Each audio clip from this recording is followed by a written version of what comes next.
عید قرباں پر معدے کی تیزابیت، جلن اور بدہضمی سے بچنے کے لیے ایک وقت میں کھانا بہت زیادہ نہ کھائیں۔ گوشت کو کچا نہیں ہونا چاہیے، خاص طور پر باربیکیو۔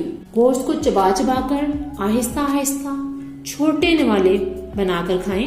مرچیں، مسالے کم رکھیں۔ بلڈ پریشر زیادہ ہے تو نمک بھی کم رکھیں۔ ہر کھانے کے ساتھ سلاد، جس میں پھل بھی ڈال سکتے ہیں، ضرور استعمال کریں۔ گوشت میں سے چربی نکال کر اور کم آئل میں پکائیں۔ بھاپ یعنی سٹیم کے ذریعے بھی کم آئل میں گوشت پکایا جا سکتا ہے، لیکن گوشت کچا نہ رہ جائے۔ گوشت کی ڈشیں زیادہ ہیں تو تھوڑا تھوڑا ہر ڈش میں سے چکھیں۔ کھانے کے فوراً بعد لیٹے نہیں، کچھ نہ کچھ ایکٹیویٹی ضرور کرتے رہیں۔ خاص طور پر رات کو گوشت کھانے کے بعد فوراً نہ سوئیں اور واک ضرور کریں تاکہ آپ عید کو خوب انجوائے کر سکیں۔ کولڈ ڈرنکس یعنی بوتلوں کا استعمال کم سے کم کریں۔ چائے یا کافی زیادہ استعمال نہ کریں۔ اسموکنگ یا الکوہل یعنی شراب تیزابیت کو بڑھاتے ہیں، ان سے بچنے کی کوشش کریں۔ اگر ان باتوں کے باوجود تیزابیت ہو جائے یا سینے میں جلن محسوس ہو یا بدہضمی جو بھی محسوس ہو تو میڈیکل سٹور سے تیزابیت کم کرنے والا سیرپ لیا جا سکتا ہے، لیکن زیادہ مسئلہ ہو تو ڈاکٹر سے